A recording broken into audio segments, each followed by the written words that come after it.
Oke, baik. Selamat pagi, siang, sore, dan malam. Karena Let Me Know Talks Podcast ini bisa didengarkan kapan saja. Kita ada di Spotify, ada di YouTube, dan setelah sekian lama Let Me Know Talks Podcast ini tidak ada siarannya demikian. Kali ini dengan awal mula yang baru karena Let Me Know Talks ini akan reborn lagi tahun 2026 ini. Dan untuk yang luar biasanya nih, untuk yang kali pertama ini rebornnya ini dihadirkan atau menghadirkan. Atau sebenarnya memang nyempetin sebenarnya, bukan menghadirkan sebenarnya. Pas lagi di Budi Luhur. Diinjak kakinya. Supaya ke sini.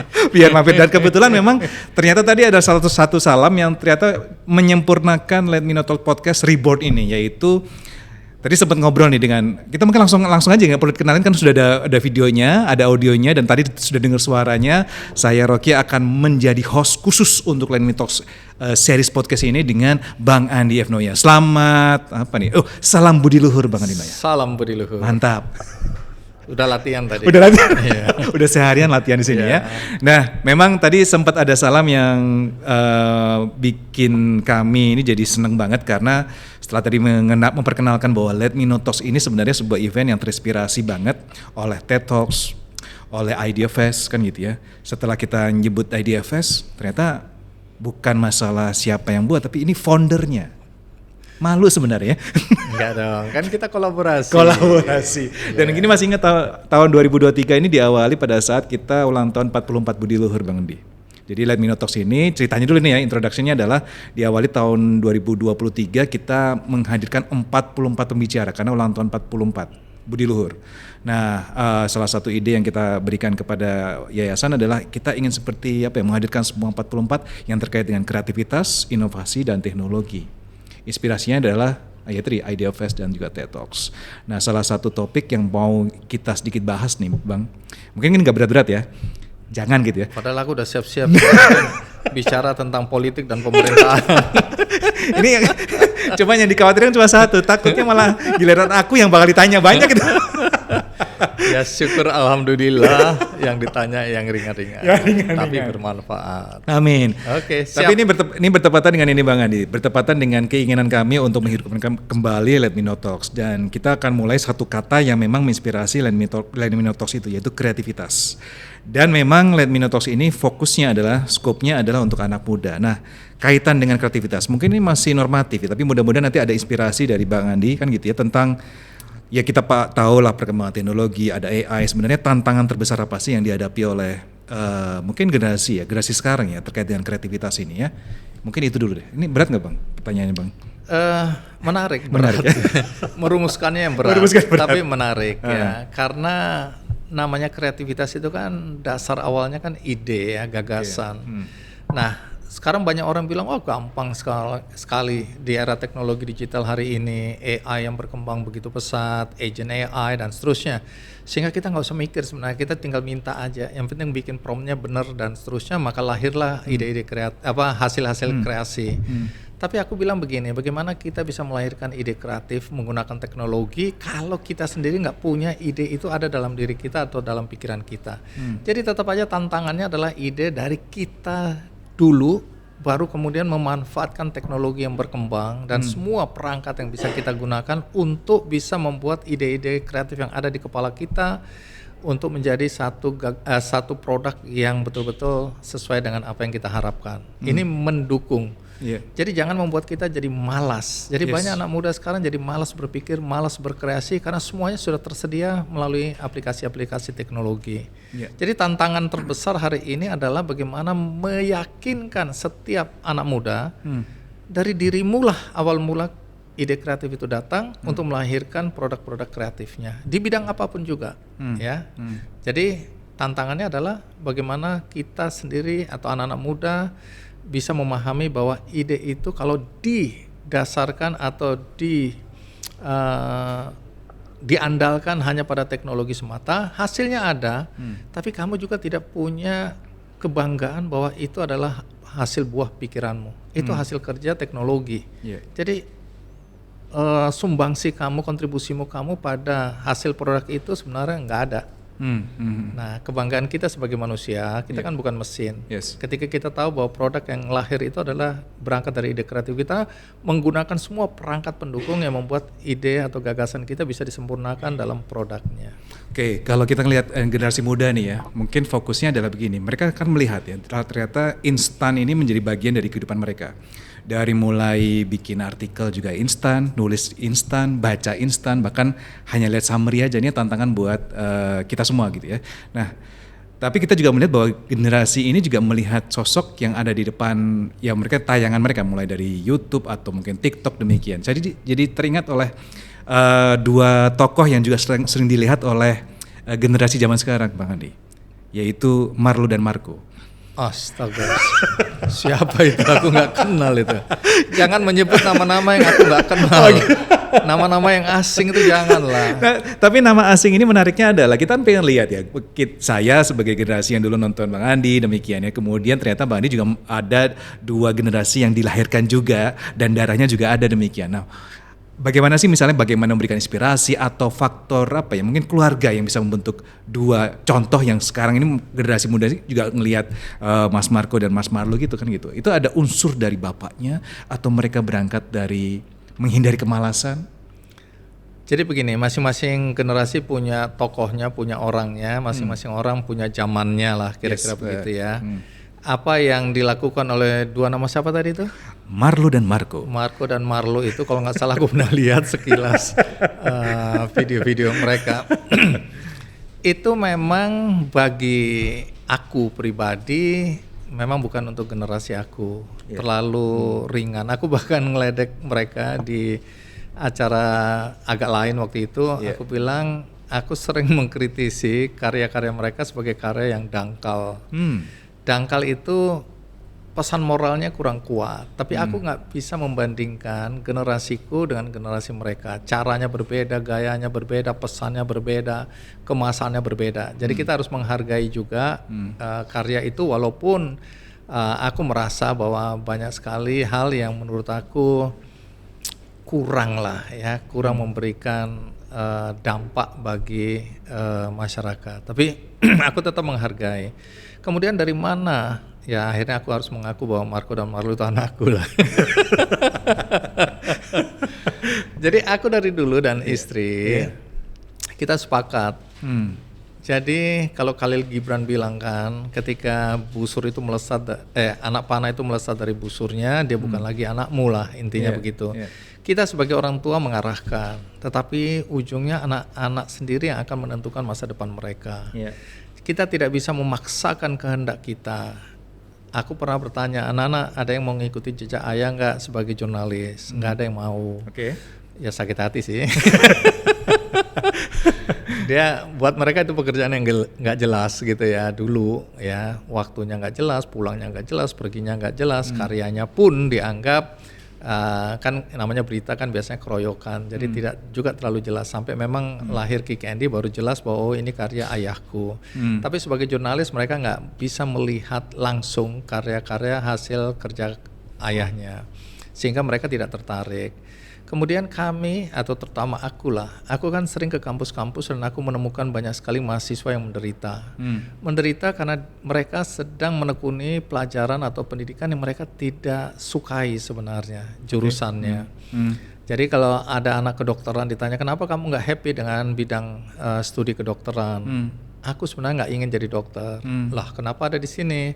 Orang tuaku yang menginginkan aku jadi dokter. Mungkin karena orang tuanya dulu jadi dokter, bapaknya dokter, ibunya dokter, atau ada inspirasi dari keluarga orang tuanya yang jadi dokter sehingga orang tuanya memaksa, tanda kutip, memaksa anaknya untuk masuk di kedokteran. Atau banyak juga orang tua yang tidak bisa mewujudkan mimpinya, cita-citanya, dia memaksakan mimpinya kepada anaknya. Gitu. Kamu jadi dokter ya karena ibu bapak dulu kepengen jadi dokter, nggak sanggup begini begitu. Anakku, aku ingin dia yang jadi dokter, mewakili ya cita-cita orang tua. Kemudian anak-anak yang mungkin orang tuanya apakah jaksa, apakah hakim, apakah lawyers dan seterusnya, ingin anaknya masuk di fakultas hukum, padahal anaknya nggak begitu. Aku termasuk orang yang menekuni pendidikan yang tidak aku inginkan. Aku dulu masuk ST sekolah teknik, kemudian STM sekolah teknik menengah.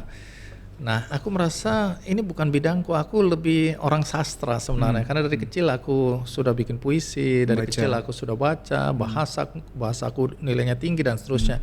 Tapi karena kemiskinan aku dipaksa masuk ke teknik STM, habis itu harus kerja. Orang tuaku nggak sanggup membiayain aku lagi, stop sampai di situ.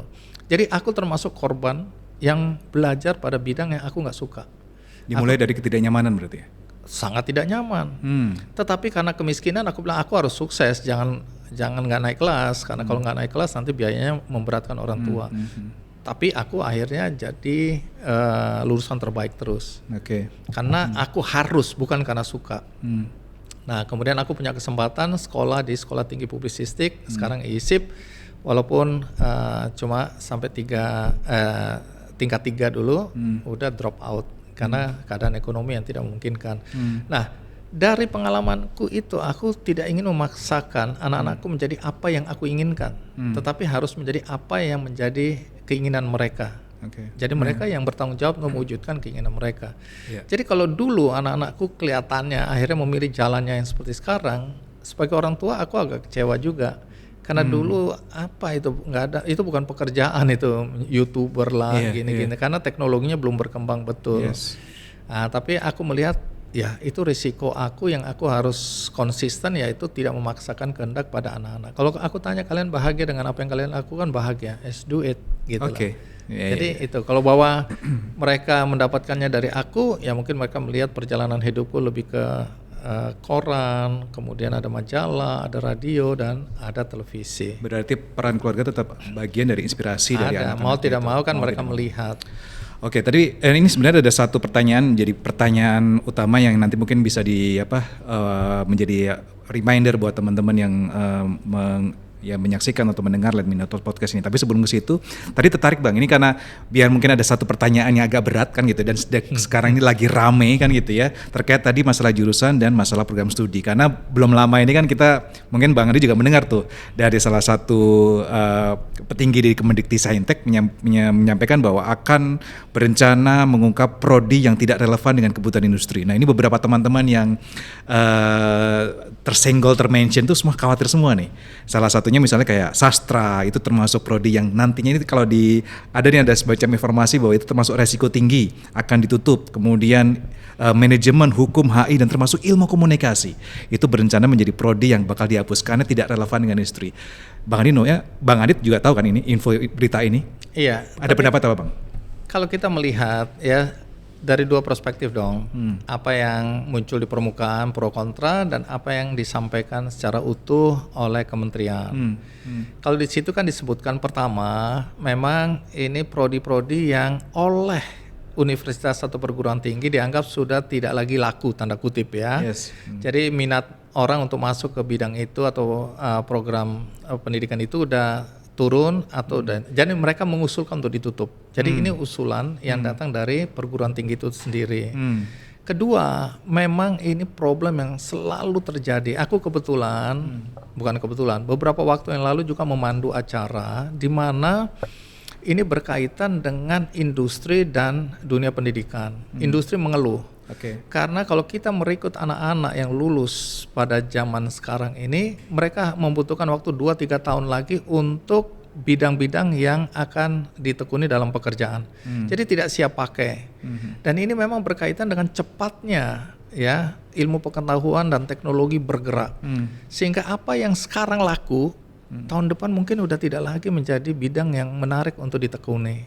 Jadi kita berkejaran. Sementara kalau kita mau membuat satu prodi, itu kan membutuhkan segala macam persiapan dan seterusnya, sehingga memakan waktu. Begitu ini jadi selesai dan kita buka, lulusannya sudah tidak lagi relevan dengan tuntutan industri. Jadi ini dilema yang tidak pernah selesai dari dulu. Bahkan di SMK, karena aku lulusan SMK, dari dulu bilang wah kita harus pakai teknologi ini. Begitu selesai nggak diterima juga dalam pekerjaan karena teknologinya udah berkembang, berubah. Nah, dalam konteks ini sebenarnya kalau aku mengacu kepada wakil menterinya, Bu siapa nih? Prof Stella, karena aku mendengar apakah AI ini menjadi ancaman bagi kreativitas dan dalam dunia pendidikan? Dia bilang enggak. begini, semua akhirnya berbasis pada ilmu-ilmu yang ada sekarang. Teknologi itu hanya dimanfaatkan untuk menyempurnakan seperti aku bilang tadi. Jadi nggak usah ada kekhawatiran. Sastra, dia bilang bahasa itu, nah, kalau kita bicara sastra tadi aku bilang nggak ada ancaman pada sastra. Kenapa? Aku setuju dengan Prof. Stella. Aku tidak membenturkan antara statement itu dengan Prof. Stella, tapi dia sebagai ilmuwan, dia mengatakan begini, ini dia ngomong waktu kita bicara di Universitas Kalimantan itu apa namanya ya, aku lupa. Pokoknya di salah satu universitas aku memandu acara, aku mengundang Prof. Stella. Pertanyaannya sama, apakah AI mengancam manusia dalam tenaga kerja dan lain-lain. Dan dia bilang begini, bahasa, ini karena sastra tadi, bahasa itu sangat penting. Karena bagaimana orang menguasai bahasa, dia bisa menjelaskan semua apa yang ada di dalam isi pikiran dia dengan runtun, dengan baik, dan bisa dipahami oleh orang lain. Nah, kalau kita tidak menguasai masalah, jadi dia ini selalu bilang kalau dia dapat surat undangan, dia dapat pokoknya hasil karya, dia cuma lihat kemampuan berbahasa orang itu seperti apa. Kalau berantakan, bagaimana dia bisa menyampaikan pokok-pokok pikiran dia dengan baik kalau bahasanya sendiri berantakan. Orang nggak bisa paham, nggak bisa mengerti. Jadi dia bilang, Mas Andi, jangan pikir bahasa itu sesuatu yang ringan, nggak berarti. Jadi semua orang mengejar yang berat-berat itu ya. Tapi mau tahu nggak, bahasa itu justru dasar dari semua. Karena di situ critical thinking terjadi. Terus dari situ kemudian orang mampu menyampaikan pokok-pokok pikiran. Dari situ pula kalau kita bicara teknologi tadi, bagaimana membuat sebuah prompt yang bisa dipahami oleh AI. Kalau bahasa kita berantakan. Prompt yang bagus karena bahasa yang bagus. Karena bahasa yang bagus. Nah, jadi ketika kita bicara ini mudah-mudahan bahasaku bisa dipahami oleh banyak orang juga. Karena kalau tidak, aku gagal untuk menyampaikan pokok pikiranku karena bahasaku yang tidak baik. Jadi jangan anggap enteng sastra tadi. Apalagi kalau kita bicara sastra Inggris, bagaimanapun juga segala macam apa yang ada di dalam ilmu pengetahuan, kalau kita mau cepat dan mau juga leading, ya kita belajar dari apa yang berkembang di dunia-dunia yang sudah maju dalam bahasa Inggris atau bahasa Mandarin atau bahasa Arab atau bahasa Korea misalnya, Chinese, Mandarin sama. Berarti kata kuncinya adalah tidak hanya manusianya yang diminta untuk kreatif dan adaptif, tapi prodi-prodi tadi yang khawatir juga harus adaptif. Nah, harus mengakui bahwa. Boleh aku kritik nggak? Boleh.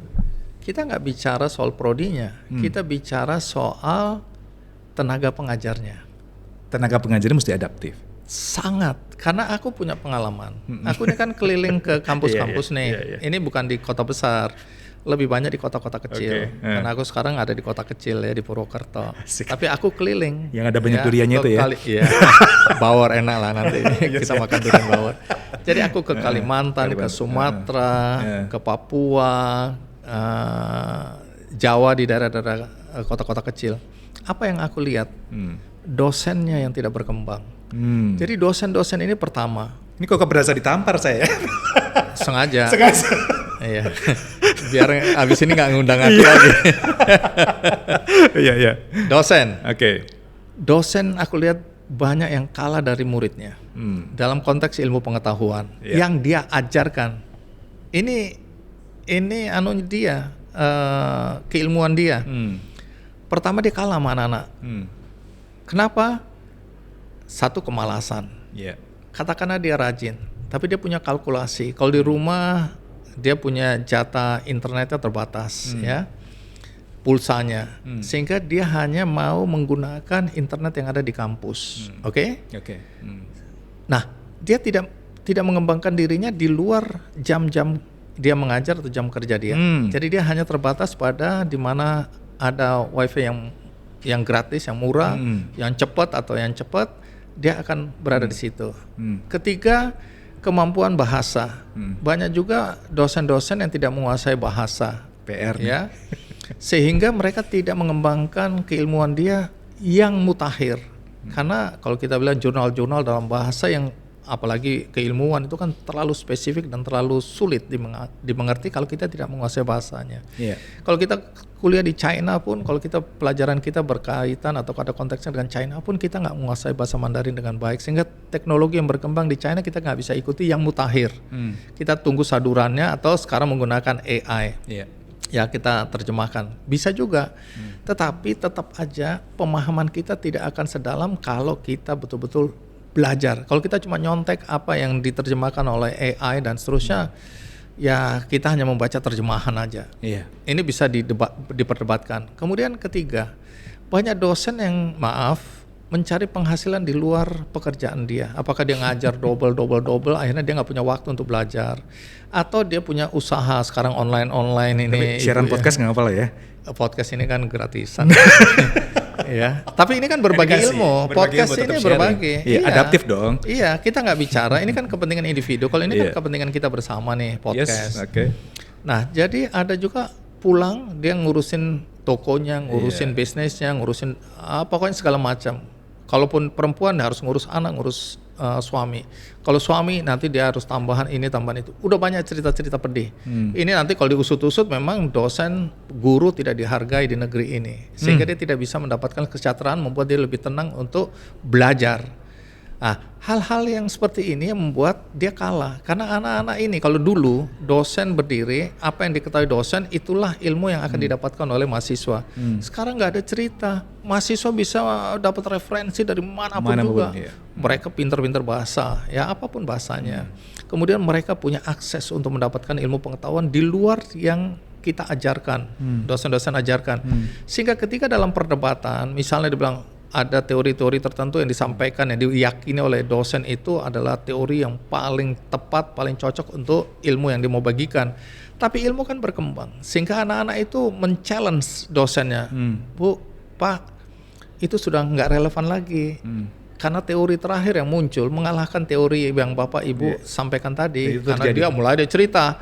Nah, kalau dosennya terbuka, dia bilang, oh bagus sekali nih kok Pak, kamu jelaskan, nanti kita diskusi lagi, aku mau tahu sumbermu. Bagus.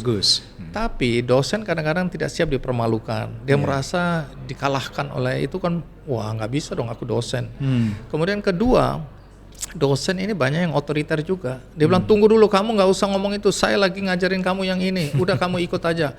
Itu berbahaya sekali. Jadi kita juga harus melihat bahwa selain adaptif, harusnya dosen-dosen juga mau mengembangkan dirinya, karena ilmu pengetahuan berkembang, nggak statis, nggak berhenti pada apa yang kita tahu dulu, apa yang kita pelajari dulu. Thomas Kuhn lah itu ya. Ya begitu. Oke, ini untuk yang mungkin untuk sebagai penutup di diskusi udah mulai podcast. nyesel ngundang aku. Kayak masa ditampar-tampar satu-satu gitu. Ini untuk audiens untuk yang generasi muda. Karena kan Let Me Know Talks ini salah satunya memotivasi untuk generasi muda, termasuk tadi bisa berpikir kreatif dengan ya banyak hal ya, critical thinking lah dan sekarang untuk dari Bang Andi nih. Langkah atau tips apa, langkah praktis yang bisa membuat generasi sekarang nih dengan berbagai macam dilema gitu ya, untuk bisa mungkin mulai berkarya, untuk mulai sadar bahwa ya hindari kemalasan. Monggo, bisa diberikan tips atau langkah praktis dari Bang Andi. Setiap manusia pasti punya mimpi, dan mimpi itu harus diwujudkan. Untuk mewujudkan ada proses. Ini yang sering tidak ingin dilalui oleh anak-anak muda zaman sekarang. Mereka hidup dalam dunia yang serba instan. Kenapa? Kalau memang lingkungan kita sekarang mendorong ke arah itu. Dulu di zaman startup misalnya, ada orang baru bikin sebulan, 2 bulan, 3 bulan, setahun misalnya, jadi milioner, ya, baru bangun usahanya sebentar, meledak, meletup, dan seterusnya, dapat investasi gila sampai 1 triliun, padahal usianya baru 22, 26, 27. Jadi itu menjadi mimpi semua generasi di dunia, bukan di Indonesia aja, bahwa startup itu akan mengubah hidupku dalam waktu yang singkat. Tapi berapa banyak startup yang gagal itu tidak diceritakan. Yang sukses juga tidak terlalu menceritakan proses. Kadang-kadang kan bakar-bakar uang dulu zamannya ya. Jadi orang invest tuh gila-gilaan, tapi semua pada mati sekarang. Karena memang itu sesuatu yang di-create untuk sebenarnya mendapatkan keuntungan sebesar-besarnya dalam waktu singkat. Jadi nggak sustain. Nah, ini yang kemudian membuat kenapa generasi sekarang ini berpikir instan. Mereka yang frustrasi tidak bisa mencapai mimpinya dengan cara yang proper, itu kemudian mencari cara-cara yang menyimpang. Kalau pengen kaya, mulai judol, pinjol, dan seterusnya ya, atau bahkan flexing ya, promo-promo investasi yang bodong dan seterusnya, ujungnya masuk penjara dan seterusnya. Jadi kita mulai harus memberi pengertian kepada anak-anak muda. Pertama, tidak ada yang instan dalam kehidupan ini. Semua harus melalui proses. Memang prosesnya akan lebih singkat dibandingkan generasi zaman aku. Aku zaman apa itu? Iya. Nah, kalau dulu seseorang misalnya dari bawah sampai dia bisa jadi pimpinan itu membutuhkan 30 tahun, 40 tahun bahkan. Tapi dengan teknologi, dengan ilmu pengetahuan yang berkembang, itu bisa diringkas jadi 20 tahun, bahkan bisa aja 10 tahun. Tapi prosesnya pasti ada. Nggak bisa hari ini kita ingin sesuatu, besok terjadi. Nggak ada cerita itu. Kalau terjadi itu pasti sesuatu yang tidak akan sustain. Akan jatuh, rontok, atau selesai dalam waktu yang singkat juga. Jadi sekali lagi, siapapun yang mendengar ini, anak-anak muda, kalian pasti punya mimpi. Mimpi itu jangan mendahulukan kebendaan. Kalian kalau belum apa-apa, aku ingin kaya dengan itu. Akhirnya kalian lebih banyak melamun, lebih banyak menghayal daripada bekerja. Tapi kerjakan apa yang kalian yakini bahwa itu kalian sukai, kalian cintai, dan kemudian kalian wujudkan itu menjadi kenyataan. Uang itu biasanya akan mengikuti. Kalau kita sukses di satu bidang, kita punya komitmen yang tinggi dan kita resilience untuk bertahan ya, untuk menyelesaikan mimpi kita, uang itu akan menyusul. Ya aku harus jujur, waktu aku jadi wartawan, aku langsung berpikir bahwa wartawan ini adalah profesiku seumur hidup. Aku ingin mati sebagai jurnalis. Karena itu aku menjaga reputasiku, menjaga agar nama baikku ini dijaga di dunia ini. Kredibilitas, integritas itu yang utama. Waktu itu bagi sebagian orang dianggap satu kebodohan, karena dengan profesi ini aku sebenarnya bisa meres menteri-menteri. Ya, aku ancam-ancam, aku tahu dosa-dosa mereka, aku ancam supaya aku dikasih duit, aku terima amplop, terus aku memanfaatkan relasi-relasi untuk kepentingan pribadiku, minta keramik, minta batu bata, semen dari orang-orang yang aku kenal, itu mudah sekali.